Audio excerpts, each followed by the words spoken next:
Talpala NIM L1C41905 dari program studi biologi, sains dan teknologi. Di sini saya akan membuat video pembelajaran tentang zat-zat ergatif untuk memenuhi tugas mata kuliah struktur perkembangan tumbuhan dengan dosen pengampu Bapak Ade Adriadi, SIMI. Silakan menyaksikan. Ini saya akan menjelaskan zat-zat ergastik.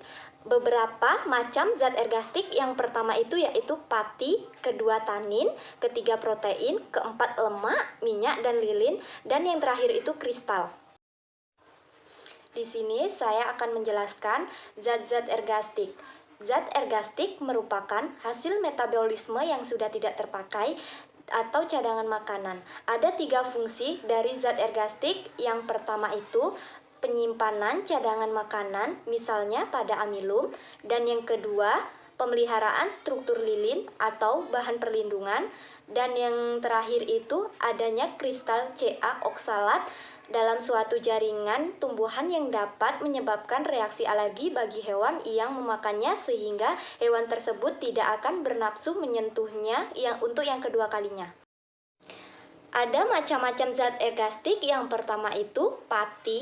Pati merupakan zat ergastik dengan bentuknya yang macam-macam. Ada yang tunggal dan ada yang majemuk. Kebanyakan pati disusun oleh 2 komponen. Yang pertama itu amilose dan yang kedua itu amilopektin. Pati tidak larut dalam air, dia harus diubah sebelum digunakan atau diangkut dalam jaringan tumbuhan.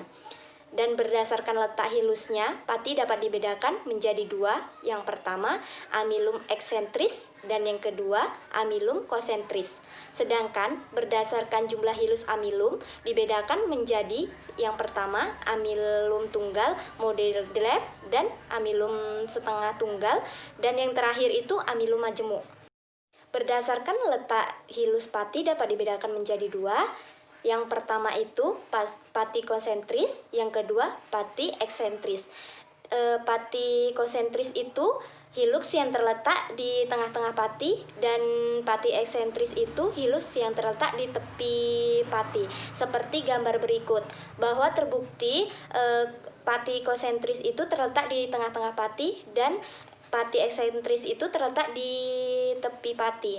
Di sini ada jumlah hilux amilum itu terbukti yang pertama itu ada majemuk, tunggal, dan setengah majemuk. Tempat penyimpanan pati yang pertama itu sel parenkim korteks, kedua empelur, ketiga jaringan pembuluh batang dan akar, keempat parenkim daun yang tebal, kelima rizom, keenam tuber, ketujuh buah, dan ke-8 kotiledon, dan yang terakhir itu endosperm biji. Yang ketiga itu protein. Pada beberapa tanaman, protein disimpan dalam bentuk padat yang disebut butir-butir aleuron. Butir aleuron terdapat beberapa komponen termasuk massa protein. Ada yang berbentuk globin dan ada yang berbentuk kristaloid. Keduanya dapat dibungkus oleh membran berbentuk lipoid. Dan pada biji-bijian, dia tuh seperti di biji gandum, jagung, ataupun Ricinus communis, butir-butir aleuron, dia tuh dapat mudah didapatkan. Protein ini juga disimpan di dalam vakula sel. Seperti gambar berikut, yang pertama itu protein aleuron menunjukkan pada biji gandum, yang B itu menunjukkan pada biji jagung, dan yang C itu menunjukkan castor. Dapat kita lihat dari bagian-bagiannya itu seperti di gambar. Yang keempat, lemak, minyak, dan lilin. Digunakan dalam perdagangan. Lilin juga itu sebagai ester asam lemak dari alkohol monohidrik. Lemak dan minyak ini gliserida dari asam organik. Lemak umumnya terdapat dalam bentuk padat, kadang-kadang dalam bentuk tetesan minyak. Contohnya tuh eilis, ditemukan pada sitoplasma dan plastida atau helioplas. Yang kelima atau yang terakhir yaitu kristal. Kristal yang paling umum terdapat pada sel tumbuhan adalah kalsium oksalat. Kristal ini mempunyai bentuk yang bermacam-macam, ada yang berbentuk kristal jarum, kristal pasir, kristal kristal drus, kristal prisma, dan lain sebagainya. Bentuk serta lokasi dari kristal ini sangat berguna dalam taksonomi. Kristal kalsium karbonat ini tidak begitu berasosiasi dengan dinding sel dan membentuk sistoilit yang disusun oleh kalsium karbonat. Kalsium karbonat ini juga diselubungi oleh rongga yang disebut litosit. Kristal dapat diklasifikasikan sebagai hasil ekskresi dari beberapa di antaranya mungkin dapat digunakan kembali.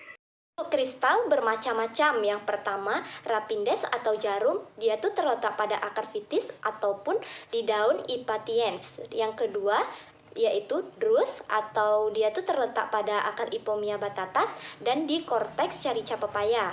Yang ketiga itu prisma, dia tuh terletak pada daun cirtus atau daun jeruk.